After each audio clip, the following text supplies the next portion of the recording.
Ellie, and I'm 22. The text message came through just as I was adjusting my cap before walking across that stage. Decided to go to Tommy's game. Graduations are boring. You can handle this yourself. Mom. I stared at my phone while hundreds of other families cheered around me. 5 years of working 3 jobs, living on ramen, and somehow maintaining a 3.8 gigapascals, and not one member of my family bothered to show up. I tucked my phone away, walked across that stage alone, and made a decision that would change everything. They wanted me to handle it myself. Fine. I'd handle everything myself from now on. Where are you watching from today? Drop your location in the comments below, and hit that like and subscribe button if you've ever felt completely invisible in your own family. You'll definitely want to stick around for what happened next. The irony wasn't lost on me that I was graduating with a degree in business administration, while my family was watching my 9-year-old brother throw a ball around. Tommy was apparently more important than my college graduation. But then again, when wasn't he more important? I collected my diploma with a smile plastered across my face. Shook hands with the dean and posed for the photographer, like someone was waiting to celebrate with me.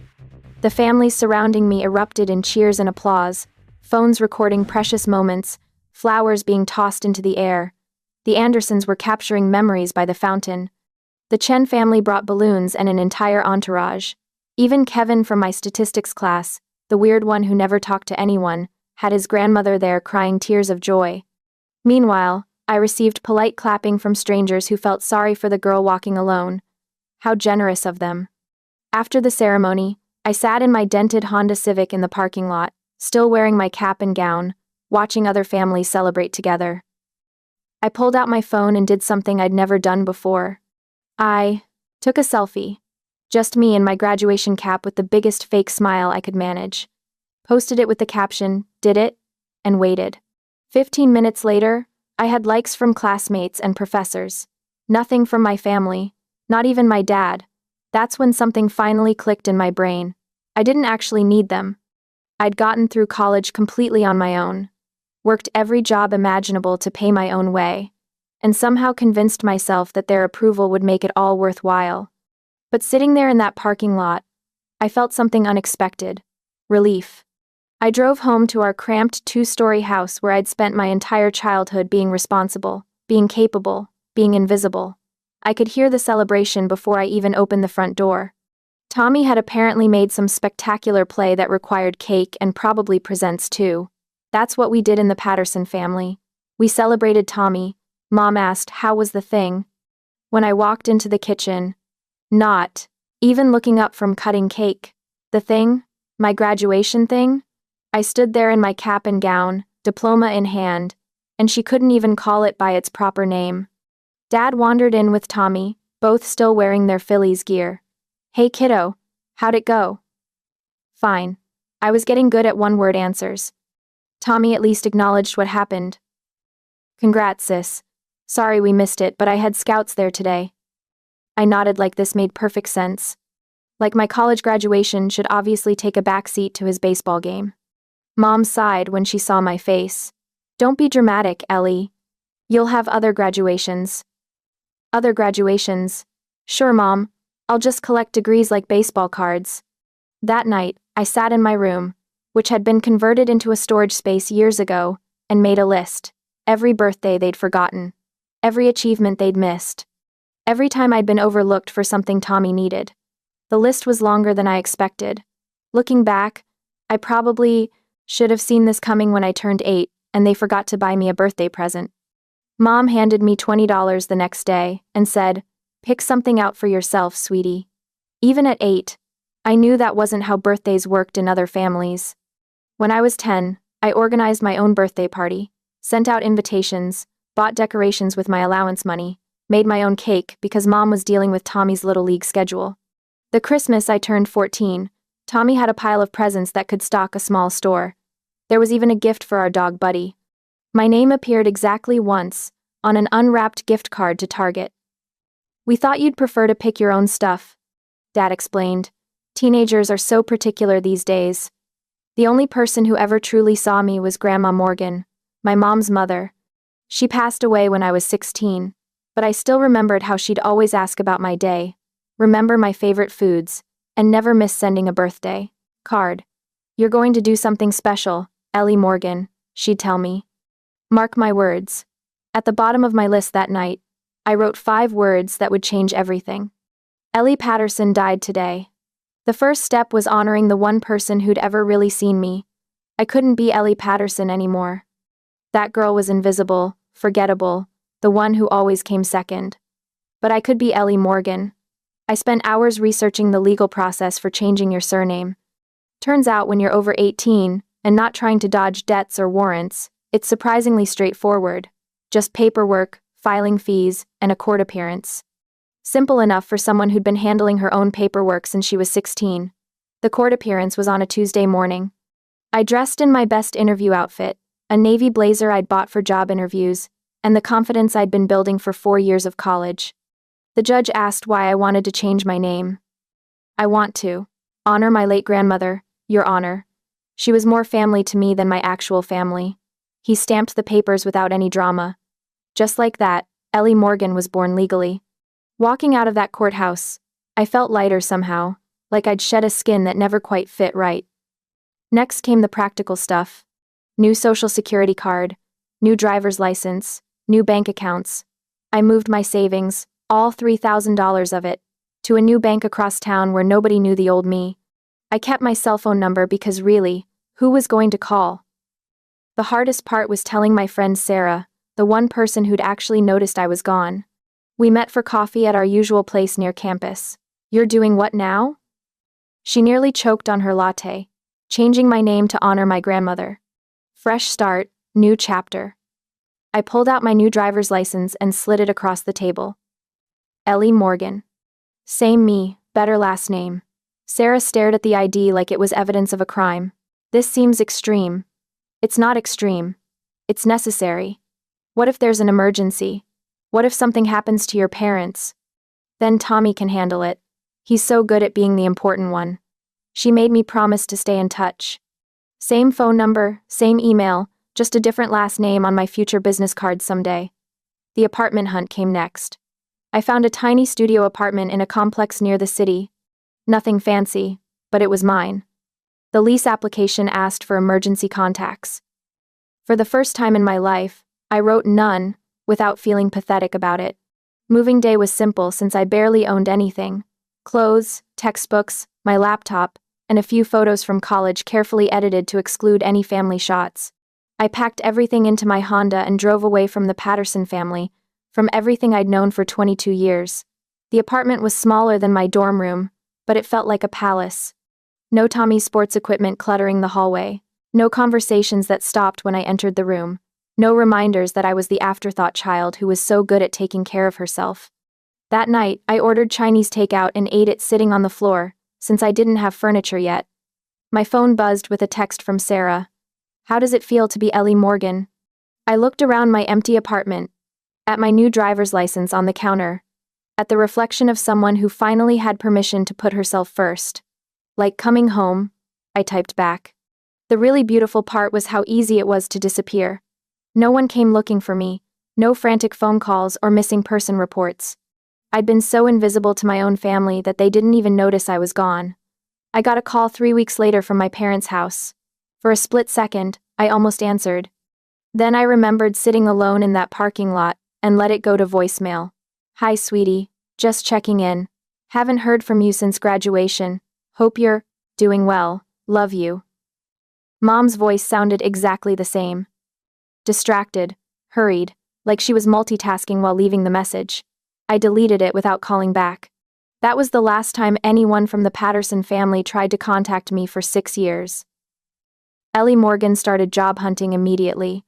I targeted companies in New York City, because if you're going to reinvent yourself, I might as well do it somewhere that appreciates reinvention. 3 months after graduation, I accepted an entry-level position with Morrison & Associates, a mid-size consulting firm in Manhattan. The salary barely covered a studio apartment in Queens and subway fare, but it was a start. My studio apartment was roughly the size of Tommy's bedroom back home.